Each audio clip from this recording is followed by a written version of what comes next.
Cocok Mas. Cocok sini.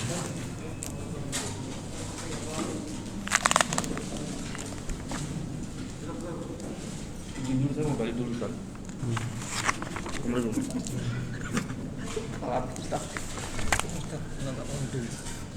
Assalamualaikum.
Masuk ke wudhu. Serang.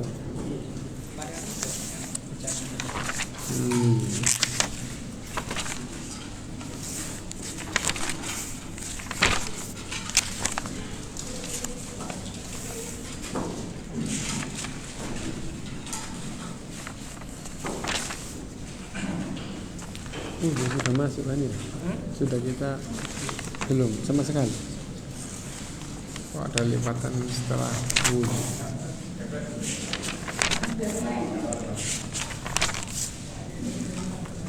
Jadi baru bercanda kemarin ya? Kenapa? Kemarin baru bercanda. Wudhu belum masuk. Bismillahirrahmanirrahim. Assalamualaikum warahmatullahi wabarakatuh. Innal hamdalillah nahmaduhu wa nasta'inuhu wa nastaghfiruh wa na'udzu billahi min shururi anfusina wa sayyiati a'malina man yahdihillahu fala mudilla lahu wa man yudlil fala hadiya lahu wa asyhadu an la ilaha illallah wahdahu la syarika lahu wa asyhadu anna Muhammadan 'abduhu wa rasuluh ya ayyuhalladzina amanu taqullaha haqqa tuqatih ولا تموتن إلا وأنتم مسلمون يا أيها الناس اتقوا ربكم الذي خلقكم من نفس واحدة وخلق منها زوجها وبث منهما رجالا كثيرا ونساء واتقوا الله الذي تساءلون به والأرحام إن الله كان عليكم رقيبا يا أيها الذين آمنوا اتقوا الله وقولوا قولا سديدا يصلح لكم أعمالكم ويغفر لكم ذنوبكم ومن يطع الله ورسوله فقد فاز فوزا عظيما أما بعد فإن أصدق الحديث كتاب الله وخير الهدي هدي محمد صلى الله عليه وسلم وشر الأمور محدثاتها وكل محدثة بدعة وكل بدعة ضلالة وكل ضلالة في النار. Bapak Ibu rahimakumullah, alhamdulillah kita bisa melanjutkan kajian kita dan kajian kita dari kitab Al-Wajiz fi Fiqh Sunnah wal Kitabil Aziz. Sekarang masuk at-taharatu lis-shalah, bersuci untuk salat. Ani bin Umar radhiyallahu anhuma qala, dari Ibnu Umar radhiyallahu anhuma ia berkata, sami'tu Nabiyya sallallahu alaihi wasallam yaqul, saya mendengar Rasulullah SAW bersabda, la tuqbalu salatun bi ghairi tuhur, tidak sah salat orang yang tidak bersuci, yang tanpa bersuci. Nah, karena itu maka harus bersuci dulu sebelum sholat. Wa taharatu naw'ani, taharatun bil ma'i wa taharatun bis sa'id. Dan bersuci itu dengan dua macam, yaitu dengan air dan dengan permukaan bumi. Tayammum gitu ya. dengan air dan dengan permukaan bumi. Dan wat-thaharatu bil ma, dan bersuci dengan air itu bersuci dari dua macam gitu. Atau bersuci dengan air itu dua macam, yaitu al-wudu wal ghusl, wudu dan mandi. Wudu adalah bersuci dari hadas kecil, adapun mandi adalah bersuci dari hadas besar. Menghilangkan hadas kecil, menghilangkan hadas besar. Dulu waktu pembahasan tentang masalah bersuci dari najis, kalau najis itu ada bendanya, kalau hadas itu tidak ada bendanya. Karena itu waktu pembahasan masalah najis, benda-benda najis. Nah kalau hadas kecil, hadas besar, tapi nggak ada bendanya, orang itu apabila tidak bersuci, tidak suci, itu orangnya ya, itu berarti dia berhadas, hadas kecil atau hadas besar. Hadas kecil adalah dia tidak punya wudu, sedangkan hadas besar dia wajib mandi. Nah sekarang al-wudu, sekarang wudu. Tata cara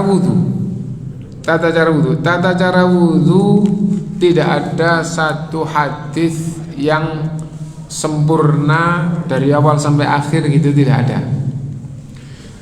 Banyak hadis gitu, yang gabungan dari semua pembahasan tentang wudu yang sahih. Nah nanti akhirnya dikumpulkan oleh ulama dan akhirnya ditetapkan ini wajibnya wudu dan sunnahnya wudu gitu. Adapun dari sisi hadis yang paling sempurna dibandingkan dengan yang lain, tapi ya tetap nanti sebagai untuk wudu yang sempurna ada kekurangan. Tapi satu hadis yang paling mencakup banyak hal itu diangkat satu di sini. Kita baca hadisnya. An Humran Maula Utsman, dari Humran Maula Utsman. Maula itu adalah orang yang awalnya budak lalu diberdekakan. Nah, maka dia menjadi maula oleh yang memerdekakannya. Itu. An Humran Maula Utsman anna radhiyallahu anhuma, anna Utsman bin Affan radhiyallahu an, sesungguhnya Utsman bin Affan radhiyallahu an. Utsman bin Affan adalah khalifah ketiga dan dia adalah sahabat besar Rasulullah SAW, termasuk as-sabiqun al-awwalun, gitu, orang-orang yang dijuluki oleh Allah SWT as-sabiqun di dalam Al-Quran, dan dia masuk dalam 10 sahabat yang dinyatakan oleh Rasulullah masuk surga dalam satu hadis. Dan dia adalah salah satu dari khulafur rasyidin, dan dia umat Muhammad SAW terbaik ketiga. Ini Utsman radhiyallahu an. Da'a bi wudu'in, minta didatangkan bejana wudu pada maulanya, budak yang telah dimerdekakan. Fatawaddo'a, maka Utsman radhiyallahu an wudu. Faghasala kaffaihi thalatha marrat, membasuh kedua tangannya 3 kali. Nah, jadi pertama kali membasuh kedua tangan 3 kali. Tsumma madmadha wastanthara, lalu berkumur dan menghirup air ke hidung. Di hadis ini tidak disebutkan berapa kali. Nah, itu nanti berapa kali itu ternyata di hadis lain. Itu berwudu dan menghirup air ke hidung. Tsumma ghasala wajhahu thalatha marrat, lalu membasuh wajahnya 3 kali. Berkumur dan menghirup air ke hidung, lalu setelah selesai membasuh wajahnya 3 kali. Jadi sunnahnya, karena ini nanti di akhir itu menunjukkan bahwa ini adalah sunnah tuntunan Rasulullah SAW. Sunnahnya membasuh 3 kali. Kalau kita membasuh wajah itu basuh lagi lebih dari 3 kali, berarti tidak sesuai atau tidak mendapatkan sunnahnya. Sebagaimana kalau orang itu membasuh wajah hanya sekali sah, 2 kali sah, tapi sunnahnya adalah 3 kali. Nah itu. Tsumma ghasala yadahu al-yumna ila al-mirfaqi 3 marratin. Lalu membasuh tangan kanannya sampai ke siku 3 kali. Nah, diperhatikan. Membasuh tangannya sampai ke siku, membasuh tangannya sampai ke siku, membasuh tangannya sampai siku.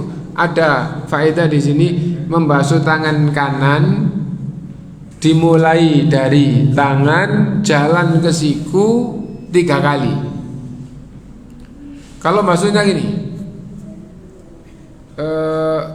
misalnya keran terus langsung dari siku ke tangan, gitu. Itu berarti tidak sunnah. Sunnahnya tangan dijalankan ke siku. Nah, atau kalau sekedar dari panturan keran, tidak apa-apa, tangan terus tangannya yang jalan, bukan airnya. Boleh tangannya yang jalan, airnya yang jalan. Nah, jadi itu. Yang penting sunnahnya tangan jalan ke siku. Dan kanan dulu. Dan 3 kali. Nah, kalau misalnya pelanturan air dari keran itu terus siku terus ke tangan, berarti tidak sunnah. Kalau lebih dari 3 kali, berarti juga tidak sunnah.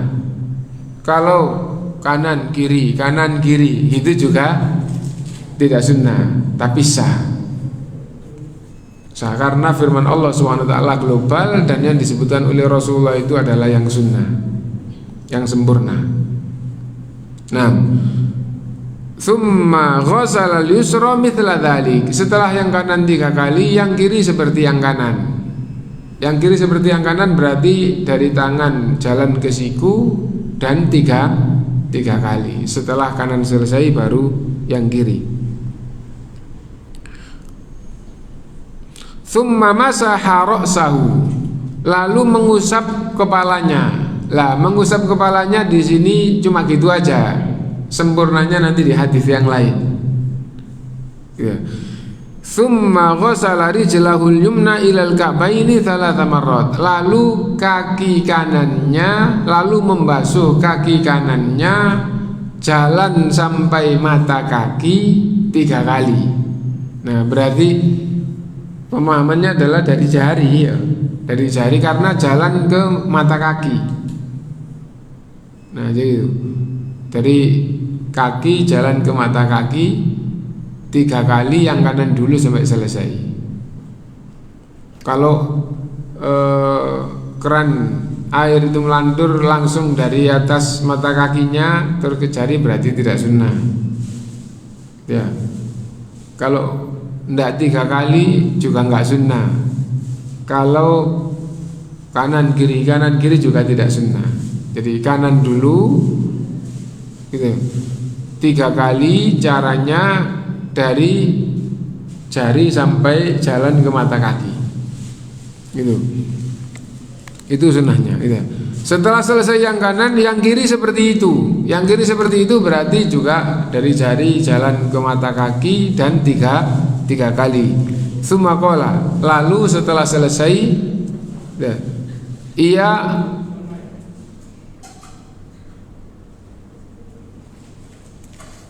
berkata, Utsman radhiyallahu anhu berkata, "Ra'aitu Rasulullah sallallahu alaihi wasallam tawadda'a nahwa wudhu'i hadza, tsumma qala Rasulullah sallallahu alaihi wasallam." Utsman radhiyallahu anhu mengatakan, "Aku melihat wudhunya Rasulullah sallallahu alaihi wasallam seperti yang aku contohkan pada kalian tadi." Jadi wudhu yang aku contohkan pada kalian tadi itu seperti apa yang aku lihat wudhunya Rasulullah SAW. Tsumma qala, setelah wudhu Rasulullah SAW bersabda, "Man tawadda'a nahwa wudhu'i hadza." Siapa yang wudhu seperti wudhu saya ini, sabda Rasulullah. Tsumma qama faraka raka'ataini, lalu bangkit dan sholat 2 rakaat setelah wudhu. La yuhaditsu fihi ma nafsahu, antara wudhu dan sholat 2 rakaat ia tidak membicarakan tentang dirinya, tentang kepentingan dirinya apapun. Enggak membicarakan tentang dunia, enggak ngobrol, enggak gitu. Jadi gampangannya ibadahnya ini sambung, wudu terus sholat 2 rakaat gitu. Ghufira lahu ma taqaddama min dzambi, diampuni dosa-dosanya yang lalu. Nah, berarti nyambung dengan sholat sunnah wudu. Wudunya sempurna, sambung dengan sholat sunnah wudu, dapat janji diampuni dosa-dosanya yang lalu. Nah, nggak ada doa setelah wudu di hadis ini, nggak ada, nanti di hadis lain. Makanya tadi kita katakan bahwa sempurnanya itu gabungan dari berbagai hadis. Adapun di antara hadis-hadis wudu, hadis inilah yang paling sempurna. Qala Ibnu Syihab, Imam Ibnu Syihab berkata, wa kana ulama'una yaqulun, ulama-ulama kita mengatakan, hadzal wudu asbagu ma yatawaddau bihi ahadun lis-shalah. Wudu yang dicontohkan oleh Utsman di dalam hadis ini adalah wudu untuk sholat yang paling sempurna dibandingkan dengan hadis-hadis yang lain. Nah, adapun syarat sahnya wudu gitu, harus diperhatikan supaya wudunya sah. Kalau tidak terpenuhi maka tidak sah. Lah, syarat itu apa? Syarat itu secara umum pembahasan ulama itu syarat sesuatu itu di luar sesuatu. Harus dipenuhi, syarat sesuatu harus dipenuhi sebelum sesuatu itu. Syarat wudu, nah harus dipenuhi tapi sebelum wudu harus dipenuhi dulu. Apa itu? Yang pertama adalah niat. Karena itu kalau ada yang membasuh wajahnya, kedua tangan, mengusap kepalanya, membasuh kakinya, tapi tidak niat wudu, ya bukan wudu. Innamal a'malu binniyat. Gitu. Innamal a'malu binniyat. Mungkin ada orang yang panas terus karena sudah kebiasaannya kalau nggak mandi terus ke air itu kayak gitu, akhirnya nggak niat wudu tapi itu yang dibasuh kayak gitu, maka dia belum wudu. Innamal a'malu binniyat itu adalah syarat gitu. Wala yushra'u talaffudzu biha li'adami thubutihi 'anin nabi sallallahu alaihi wasallam. Dan tidak ada syariat melafadzkan niat dari Nabi sallallahu alaihi wasallam. Tidak ada syariat melafadzkan niat dari Nabi sallallahu alaihi wasallam.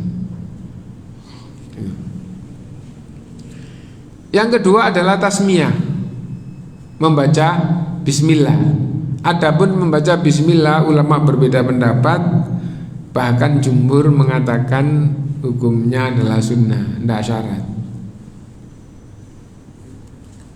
Nah itu. Lah, bagaimana dengan hadis la wudhu'a liman la wudhu'a lahu wa la wudhu'a liman lam yadhkur ismallahi alaihi. La sholata liman la wudhu'a lahu, tidak sah sholat orang yang tanpa wudhu, yang tidak punya wudhu. Dan tidaklah wudhu bagi yang tidak membaca bismillah. Lah, ulama kebanyakan memahami la dalam wudhu ini tidak sempurna, bukan tidak sah. Nah itu. Nah, yang ketiga adalah al-muwalah, beruntun. Beruntun itu maksudnya tidak terputus.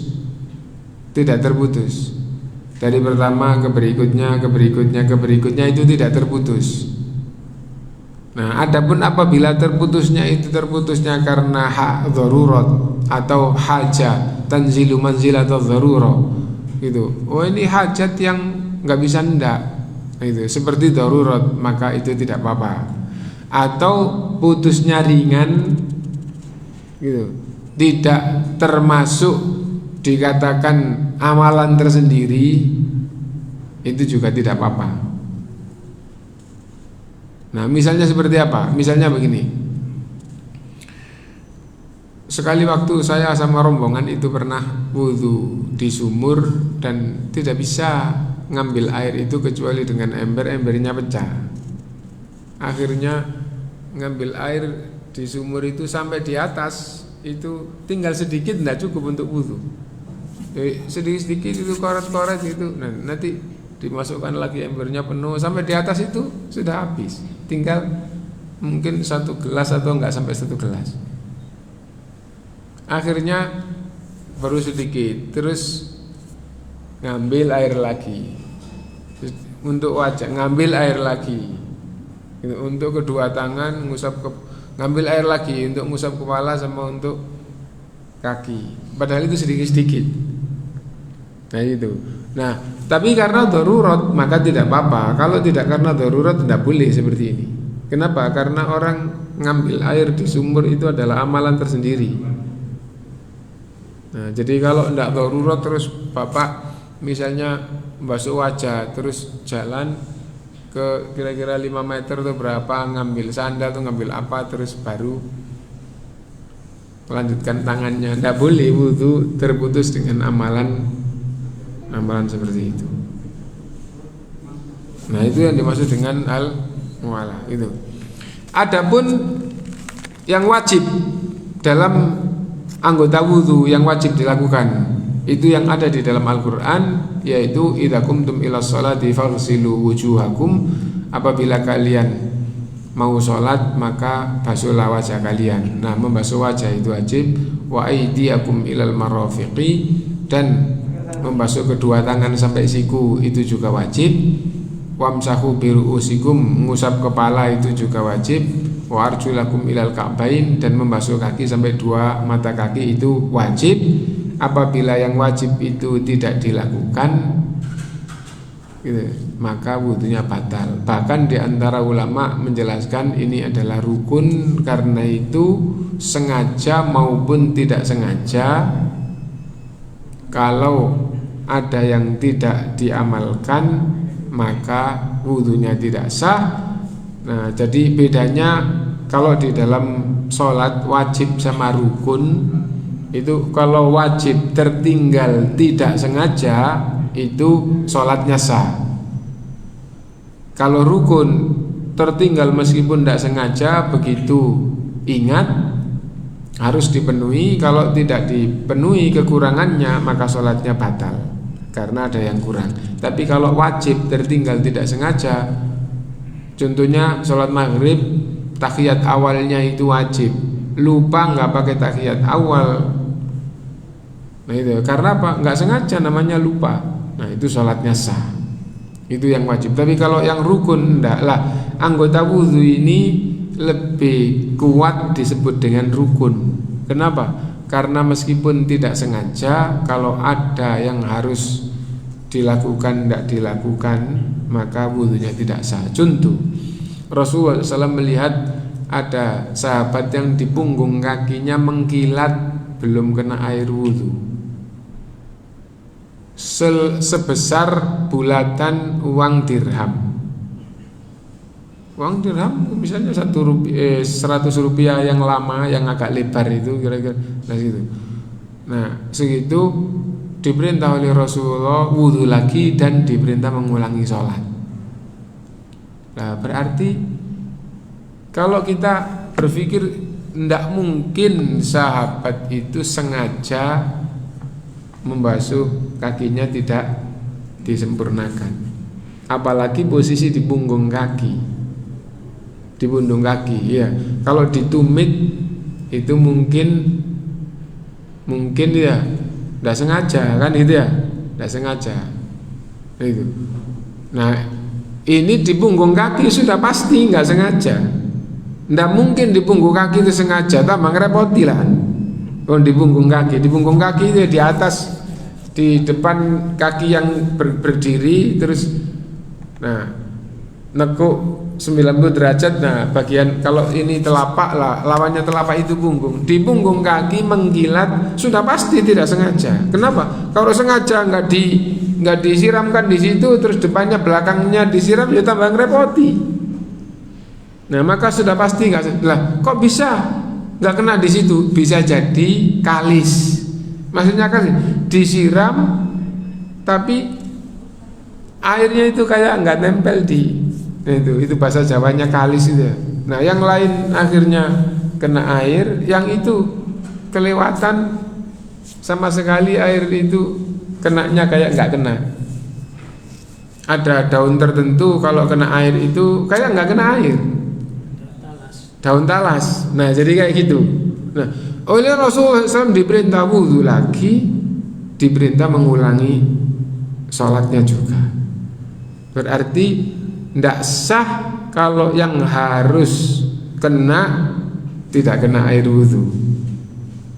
Kan gitu pemahamannya berarti. Nah dan itu 4 hal, wajah dan wajah nggak ada khilaf seluruhnya.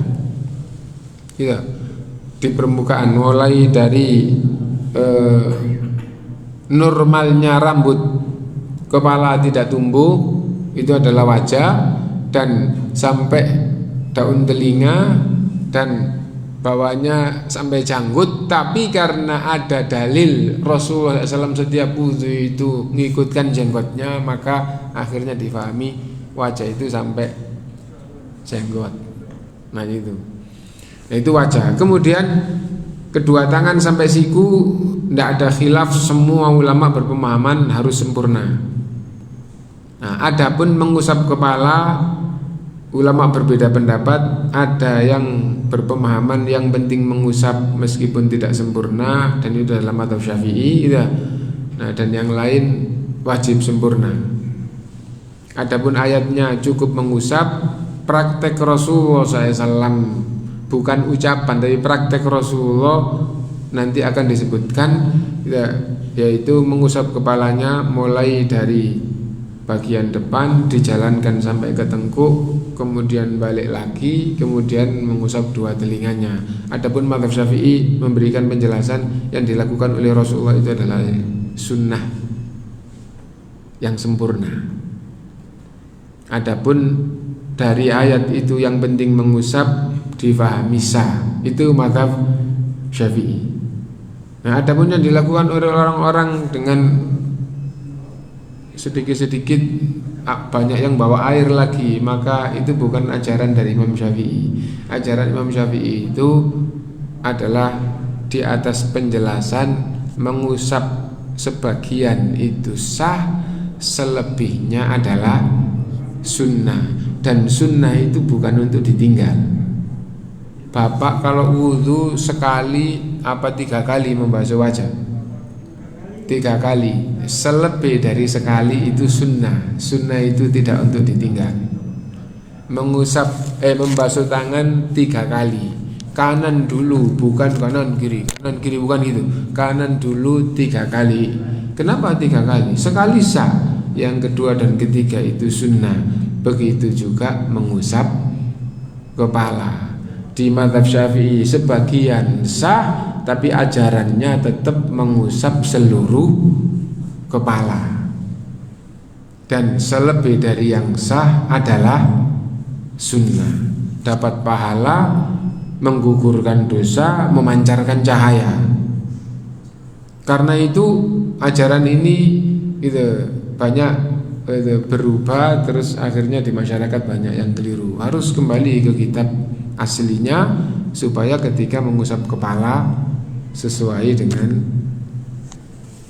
ulama aslinya. Nah itu. Lah bagaimana mengusap kepala? Dari bagian depan jalan sampai ke tengkuk. Nah, bahkan Rasulullah mengembalikan lagi sampai ke depan, terus mengusap 2 telinganya. Nah jadi gitu.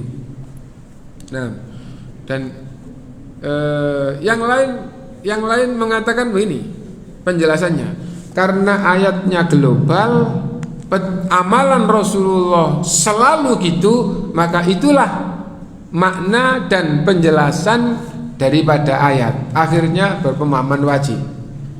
Tapi mazhab Syafi'i tidak, itu sebagian sah, selebih dari yang sah adalah wajib yang dilakukan oleh Rasul, lebih dari yang sah adalah sunnah. Nah yang sebagian itu sudah sah itulah yang wajib, dan selebih dari yang wajib itu adalah sunnah. Dan sunnah itu untuk dilakukan. Dan tidak ada satupun ulama yang berpemahaman mengusap itu membawa air. Mengusap itu tidak membawa air. Tangannya dibasahin terus digunakan untuk mengusap. Adapun air dibawa, nah, maka itu bukan mengusap. Nah, itu lebih parah lagi. Nah, ini belajar dengan begitu akhirnya kita faham ayat, faham hadis, faham bagaimana cara yang benar. Nah, itu. Nah,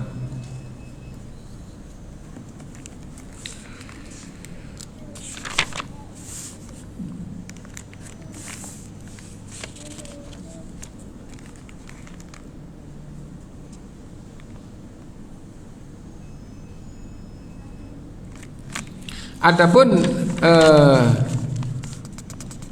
tambahan-tambahan penjelasan di dalam buku ini dan pemahaman, di antara pemahaman yang dikuatkan gitu adalah berkumur dan menghirup air ke hidung itu ulama berbeda pendapat hukumnya. Ada yang mengatakan wajib, ada yang mengatakan sunnah, dan kitab yang sedang kita jadikan pegangan untuk taklim ini gitu, ikut yang berpemahaman wajib. Adapun jumhur ulama berpemahaman sunnah. Nah, dari 4 mazhab itu semuanya kebanyakan berpemahaman sunnah. Nah,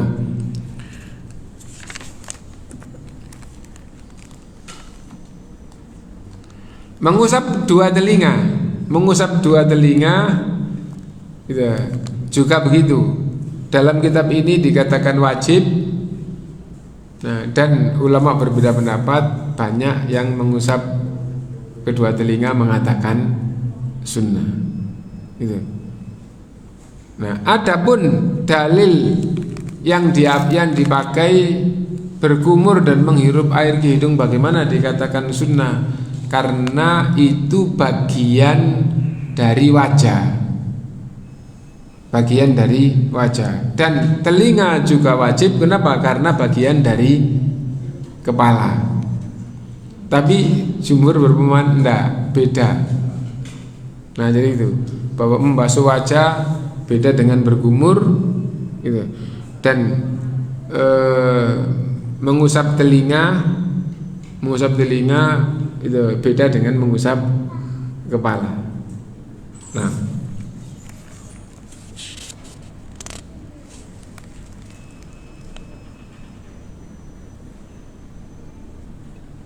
mungkin itu secara singkat yang berkaitan dengan tata cara wudhu. Dan nanti akan disebutkan secara rinci gitu, yang wajib-wajib apa saja, yang sunnah-sunnah apa saja dari bagian wudhu. Termasuk yang wajib dan hukumnya adalah katut dengan wajah adalah tahlilul lihya, yaitu membasahi atau menyela-nyelai jenggot ya. Li hadithi Rasulullah SAW, asbihil wudu'a, sempurnakanlah wudu, wa qallil bainal asabi, dan sela-sela jari-jari, wa baligh fil istinsyaqi wal istinthar ila an takuna shaiman, dan dalam-dalamkan berkumur dan menghirup air ke hidung kecuali ketika dalam keadaan puasa. Itu yang jari gitu. Kemudian anna Rasulullah SAW kana idza tawaddaa akhadha kaffan min ma. Rasulullah SAW apabila wudu setelah basuh wajah ngambil air lagi satu telapak gitu. Fa adkhalahu tahta hankihi fa khallala bihi lihyatahu wa qala hakadha amaroni rabbi. Air ini disiramkan di bawah janggutnya, lalu disela-selai jenggotnya dengan jari jemarinya. Lalu Rasulullah SAW memberikan penjelasan seperti ini, perintah Allah Subhanahu wa ta'ala. Nah, kemudian berikutnya sunanul wudu, sunnah-sunnahnya wudu. Apa saja bagian atau amalan wudu yang hukumnya sunnah? Yang hukumnya sunnah. Tadi yang paling nyata, yang wajib dan bahkan dikatakan rukun itu globalnya adalah 4 sesuai dalam Al-Quran, yaitu wajah, kedua tangan, mengusap kepala, dan kedua kaki. Membasuh wajah itu 3. Membasuh wajah itu yang wajib atau yang rukun. Membasuh tangan sampai siku, mengusap kepala, dan membasuh kedua kaki. Adapun sunnahnya, yang pertama adalah siwak. Nah, jadi meskipun ini bukan bagian dari wudhu, tapi karena disabdakan oleh Rasulullah setiap wudhu, akhirnya termasuk sunnah wudhu sebelumnya diawali dengan siwak. Nah, siwak itu apa? Siwak itu bersihkan gigi atau gosok gigi, tidak berarti sikat gigi pakai pasta gigi, pakai odol gitu ya. Siwak itu yang paling sederhana, wallahu alam, ya tisu digulung di jari terus digunakan untuk ngelap, itu adalah siwak. Atau pakai kayu siwak yang biasa pakai orang Arab atau dijual yang dari Arab dan sekitarnya. Nah, nggak pakai air, itulah siwak. Nah, adapun sikat gigi itu ya mencakup siwak, mencakup kumur. Jadi artinya lebih dari sekedar siwak kalau sikat gigi itu. Lah kalau siwak itu diartikan sikat gigi, umat ini nanti tidak mampu menjalankan agama. Kenapa? Karena Rasulullah SAW memerintahkan siwak itu bisa-bisa khususnya di bulan Ramadan setiap hari lebih dari 50 kali. Nah itu. Ketika istri Rasulullah SAW ditanya apa yang pertama kali dilakukan oleh Rasulullah ketika masuk rumah, ternyata istrinya menjawab siwak. Mau masuk rumah siwak. Lah kalau diartikan sikat gigi, mau masuk rumah sikat gigi dulu, repot ya. Setiap mau masuk rumah itu siwak. Gitu. Apabila mau baca Quran, siwak. Selesai baca Quran, siwak. Antara sholat ke sholat lagi, apabila sholat itu beberapa kali, misalnya sholat qobliyah, setelah itu sholat wajib, setelah itu sholat ba'diyah, gitu. Itu selalu siwak. Lah kalau kita habis qobliyah sikat gigi lah repot nanti. Nah karena itu siwak itu sederhana, dan itulah yang disunahkan, gitu. Tarawih, salam, mau berdiri untuk sholat lagi siwak, salam mau berdiri sholat lagi siwak, siwaknya pakai siwak itu, dan itu adalah sunnah. Nah,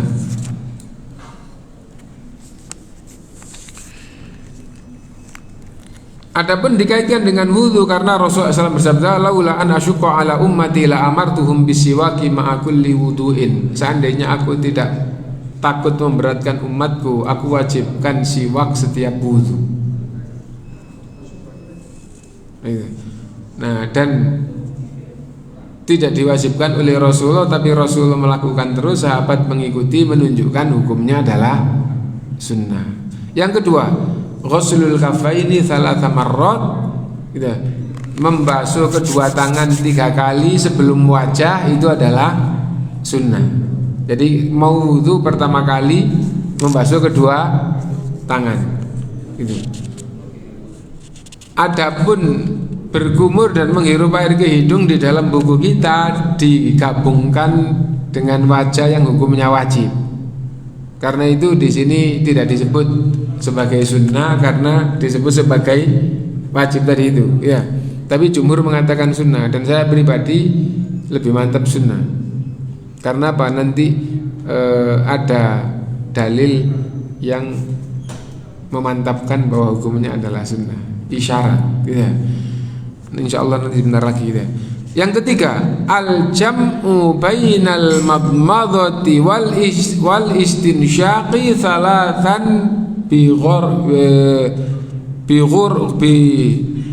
ghurfatin. Harusnya bighirfatin gitu. Nah, mengumpulkan berkumur dan menghirup air ke hidung dalam satu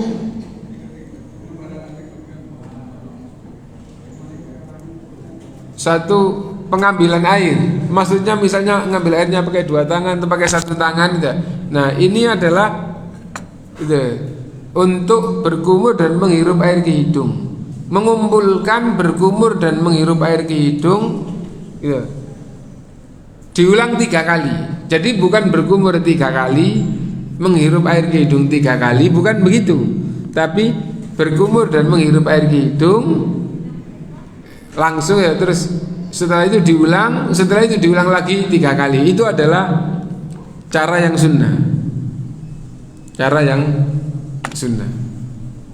Nah, kenapa kok begitu? Karena hadisnya selalu dipisah dengan summa, kemudian. Tapi berkumur dan menghirup air ke hidung itu dijadikan satu. Berkumur dan menghirup air ke hidung. Habis itu 3 kali. Jadi gitu.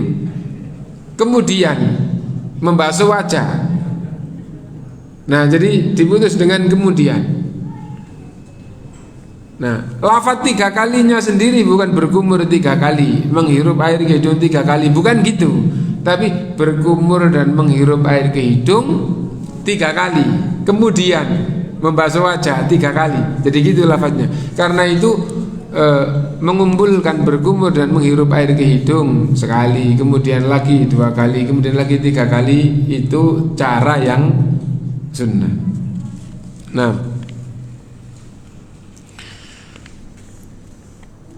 innahu sallallahu alaihi wasallam tamadmadha wastansyaqa min kaffin wahidin fa fa'ala dzalika thalathan. Sesungguhnya Rasulullah SAW berkumur dan menghirup air ke hidung dengan air 1 telapak dan mengulangi 3 kali. Jadi enggak apa-apa 2 telapak tangan itu, tapi 1 menghirup berkumur dan menghirup air ke hidung, ngambil lagi. Nah, jadi itu bukan berkumur 1, 2, 3 selesai terus menghirup air ke hidung 1, 2, bukan begitu. Nah,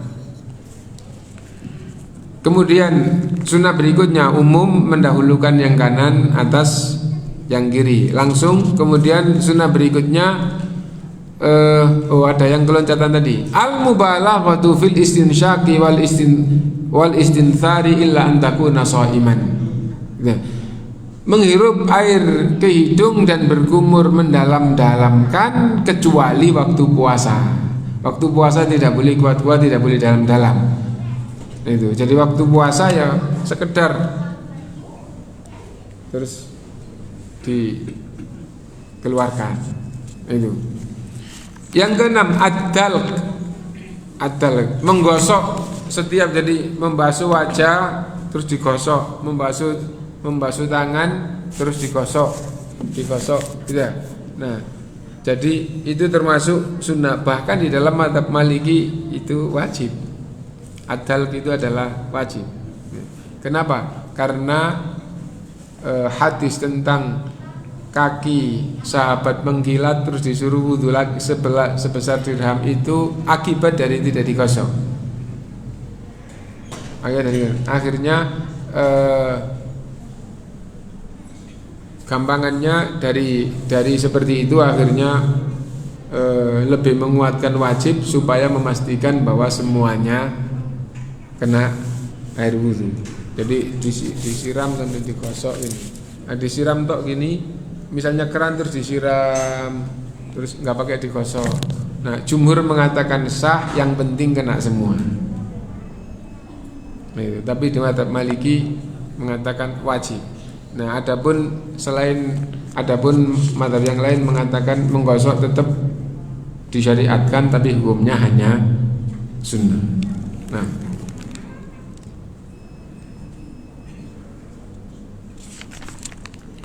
tathlithul ghusl, mengulangi 3 kali di dalam setiap membasuh.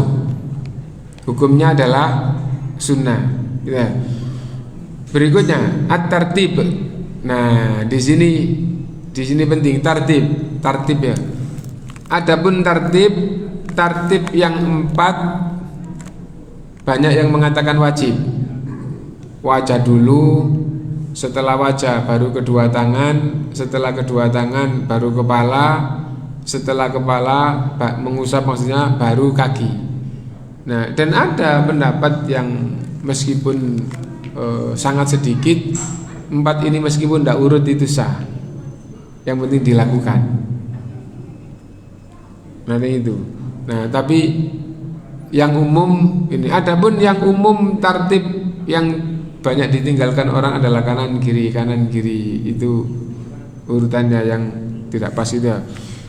Nah adapun hadis yang kita inginkan di sini adalah itu. Lianna al-ghalibu fi wudu'i Rasulillah sallallahu alaihi wasallam, karena kebanyakan wudu Rasulullah sallallahu adalah selalu urut gitu. Kama hakahu man haka wudu'ahu sallallahu alaihi wasallam, sebagaimana sahabat-sahabat yang menceritakan wudu Nabi sallallahu alaihi wasallam.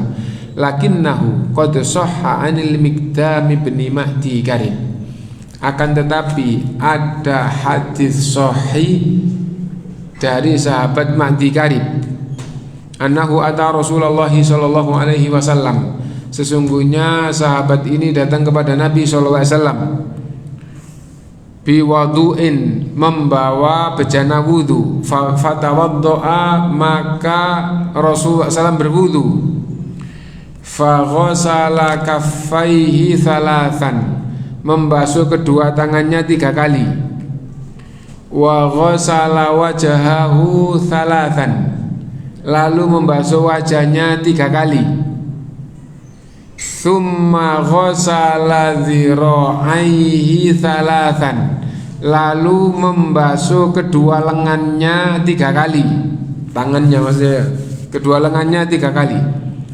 summa tamadmado wastanthara thalathan, lalu berkumur dan menghirup air ke hidung 3 kali.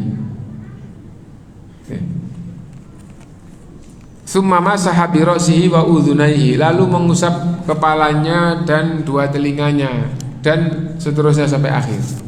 Nah, karena ada lafaz berkumur dan menghirup air hidung setelah membasuh lengan, dimasukkan di dalam bab tartib itu sunnah. Di sini gitu ya, urut itu sunnah, nggak urut nggak apa-apa, gitu maksudnya. Nah, dan tadi sudah kita katakan kebanyakan ulama yang 4 pokok itu wajib urut. Ya. Bahkan di sini saya berpemahaman mengandung makna berkumur dan menghirup air ke hidung itu tidak termasuk wajah. Yang tadi dibahas berkumur dan menghirup air ke hidung, Syekh Abdul Azim Al-Badawi dalam kitab kita ini itu mengikuti sebagai atau berpendapat sebagaimana beberapa ulama yang mengatakan berkumur dan menghirup air ke hidung itu wajib. Kenapa kok wajib? Karena itu termasuk wajah. Nah, saya tadi katakan jumhur mengatakan sunnah dan tidak termasuk membasuh wajah, tapi beda sendiri. Dan saya berpemahaman hadis ini menunjukkan makna bahwa berkumur dan menghirup air ke hidung bukan termasuk wajah. Kenapa? Karena hadis ini sahih, dipegang dan tidak boleh membasuh sebagian wajah terus nanti setelah tangan atau di bagian akhir kemudian wajah itu disempurnakan. Nah, boleh begitu. Nah, berarti basuh wajah itu sudah sempurna tetapi belum berkumur dan menghirup air ke hidung. Nah, kalau itu nanti bisa ditambahkan setelah tangan, berarti itu tidak termasuk wajah. Nah, kalau itu tidak termasuk wajah, maka yang lebih tepat wallahu alam, yang wajah itu wajib seperti jumhur, dan berkumur dan menghirup air ke hidung itu adalah sunnah. Wallahu a'lam. Itu yang kita maksudkan tadi. Yang kesembilan, doa setelah wudu, dan doanya sangat masyhur gitu, yaitu mengucapkan 2 kalimat syahadat, asyhadu alla ilaha illallah wahdahu la syarikalah wa asyhadu anna muhammadan abduhu wa rasuluh. Dan di dalam Sunan Tirmidzi ada tambahannya gitu, Allahumma ja'alni minat tawabin wa ja'alni minal mutatahhirin. Dan barang siapa yang setelah wudu lalu dia membaca doa, maka dikatakan oleh Rasulullah SAW, nanti pada hari kiamat akan dibukakan pintu-pintu surga dan diperintah masuk ke pintu yang mana yang ia suka. Dan yang terakhir, yang masuk di dalam sunnah wudu padahal bukan bagian wudu, adalah sholat sunnah wudu. Termasuk sunnah wudu adalah sholat setelah wudu, yaitu sholat sunnah wudu. Nah, dan tadi di hadis juga sudah dikatakan, barang siapa yang wudu seperti wudu saya ini, lalu sholat antara wudu dan sholat tidak berbicara tentang dirinya, maka diampuni dosa-dosanya yang lalu. Dan ada hadis tentang Rasulullah setelah sholat subuh lalu bertanya kepada Bilal, wahai Bilal, apa amalan yang paling kamu harapkan? Gitu, karena sesungguhnya aku tadi malam diperdengarkan derap langkahmu di surga di depanku. Lalu Bilal radhiyallahu anhu menjawab, wahai Rasulullah, aku tidak punya amalan yang paling aku harapkan. Gitu. Artinya amalanku dibandingkan dengan umumnya para sahabat yang lain, gitu, sama saja, bahkan bisa-bisa lebih rendah dibandingkan dengan sahabat-sahabat lain. Tapi saya punya amalan yang betul-betul saya jaga. Apa itu? Baik malam maupun siang, setiap wudu saya selalu sholat seperti apa yang diajarkan kepadaku.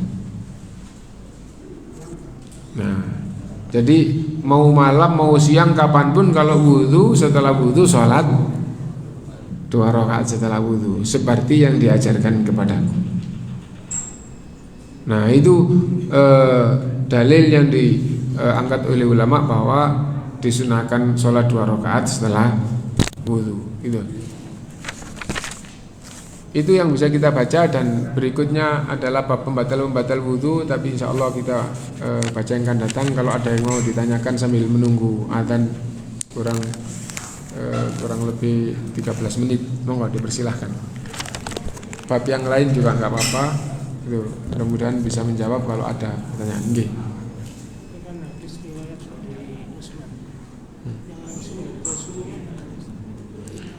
Ucapan Rasulullah SAW dalam masalah wudu tidak ada, tapi praktek Rasulullah yang menceritakan sahabat. Dan di sunnah-sunnah tadi itu kita tidak baca lengkap hadisnya, tapi sesungguhnya semua sunnah-sunnah tadi itu diangkat di dalam kitab Al-Wajiz ini. Sahabat melihat Rasulullah, mengetahui Rasulullah seperti itu. Jadi seperti apa ucapan Rasulullah, penjelasan Rasul tentang wudu tidak ada. Yang ada itu wudunya Rasulullah dilihat oleh sahabat, lalu sahabat menceritakan, seperti ini aku melihat Rasulullah wudu, seperti ini wudunya Rasul, aku melihat Rasulullah wudu kayak begini. Nah, jadi kayak gitu. Nah, jadi wudu adalah termasuk hadis fi'li, ya. Jadi praktek Rasulullah yang menceritakan adalah sahabat. Nah, ada lagi yang lain?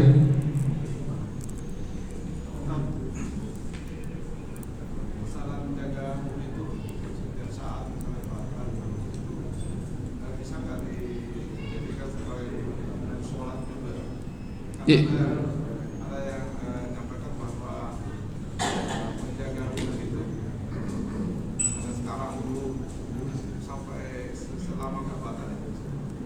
Iya, jadi orang yang menjaga kondisinya selalu dalam keadaan punya wudu itu adalah sunnah yang diajarkan di dalam Islam.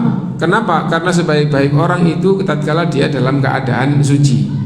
Akhirnya Rasulullah dan para sahabat banyak yang menjaga dirinya selalu dalam keadaan punya wudu. Nah, lalu bagaimana kalau dia setelah wudu? Apakah disunahkan 2 rakaat? Jawabannya iya. Setiap wudu selesai disunahkan sholat sunnah wudu 2 rakaat. Lalu bagaimana jika dia lama tidak batal-batal?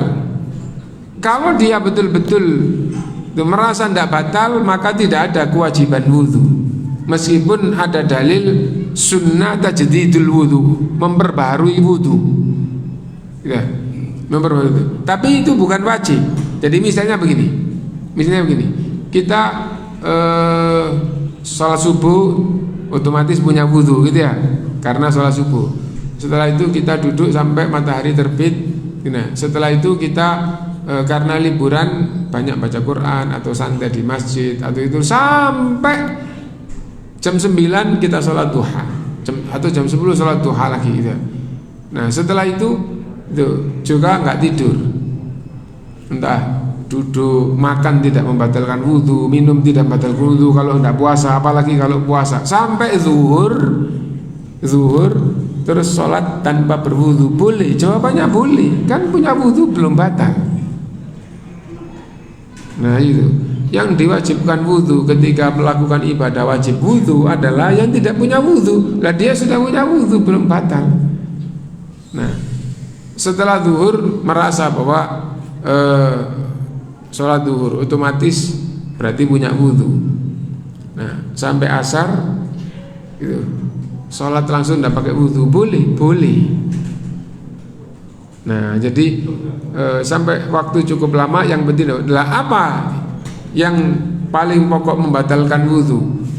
Yang pertama nanti ada batal wudu. Yang paling pokok saja, yaitu segala macam yang keluar dari 2 lubang bawah membatalkan wudu, baik benda maupun cair, baik benda padat maupun benda cair maupun gas. Ya. Bahkan suara, jika difahami suara itu nggak ada gasnya, meskipun ya suara itu difahami keluar dari 2 lubang bawah, maka membatalkan wudu. Apapun yang keluar dari 2 lubang bawah maka membatalkan wudu. Dan di dalam kitab ulama yang besar ada pembahasan keluar suara di perut di bawah pusar tapi tidak keluar dari 2 lubang bawah, itu membatalkan wudu apa enggak? Jawabannya enggak. Bahkan ada fatwa karena adanya pertanyaan seorang wanita itu, apakah keluar suara dari lubang depan wanita, jadi betul-betul difahami enggak ada rasa, enggak ada pemahaman, enggak kedengaran dari belakang, tapi keluar suara gitu dari lubang depan. Maka jawabannya, jika betul-betul mantap merasa keluar suara dari lubang maka membatalkan wudu. Kenapa? Karena semua yang keluar dari 2 lubang bawah membatalkan wudu. Nah itu yang kedua adalah ngantuk. Tidur pulas. Yang kedua adalah tidur pulas membatalkan wudu. Tidur pulas membatalkan wudu. Nah, bagaimana kalau nggak pakai pulas tidur? Nah, yang membatalkan wudu adalah tidur pulas, dan ulama berbeda pendapat di dalam memaknai tidur pulas. Nah, akhirnya itu ulama di belakang itu ada yang mengatakan tidur pulas itu penjelasan ulama macam-macam. Yang lebih bagus adalah kembali kepada dirinya apakah merasa pulas atau enggak.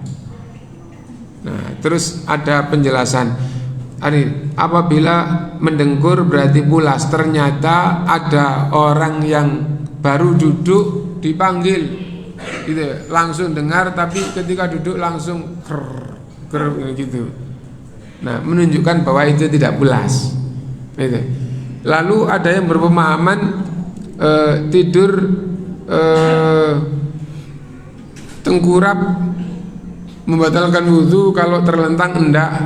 Nah, dan banyak yang tidur tengkurap pulas, banyak tidur tengkurap tidak pulas, banyak tidur terlentang pulas, banyak yang enggak. Karena itu terlentang atau tengkurap itu tidak jadi patokan.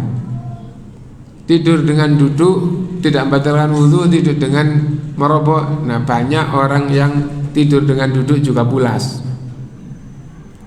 Nah, karena itu intinya bahwa tidur pulas itu membatalkan wudhu, tapi mendefinisikan pulas itu tidur nyenyak, itu ulama berbeda pendapat. Dan insya Allah yang sangat bagus adalah apabila ada sesuatu yang mengagetkan, dia tidak bangun, berarti tidurnya nyenyak. Apabila ada sesuatu yang mengagetkan, misalnya kaget bagaimana gitu, dari tidur tahu-tahu ada petir yang sangat keras, ada bom yang keras, ada itu. Nah, itu tidak bangun, berarti tidurnya pulas. Apabila asalnya hening, tahu-tahu ada adzan dengan tiba-tiba Allah keras, itu tidak bangun. Nah, maka itu dikatakan tidur pulas gitu. Intinya bahwa tidur pulas itu membatalkan wudhu. Nah, dan ulama berbeda pendapat di dalam mendefinisikan tidur nyenyak atau tidur pulas. Sebentar lagi sudah mau maghrib, kurang lebih 3 menit atau 4 menit kita akhiri, dan sambil berdoa kepada Allah Subhanahu wa taala, karena doa di waktu berbuka itu adalah salah satu doa yang mustajabah. Kita akhiri, subhanakallahumma bihamdika asyhadu an la ilaha illa anta astaghfiruka wa atubu ilaik. Walhamdulillahirabbil alamin. Assalamualaikum warahmatullahi wabarakatuh.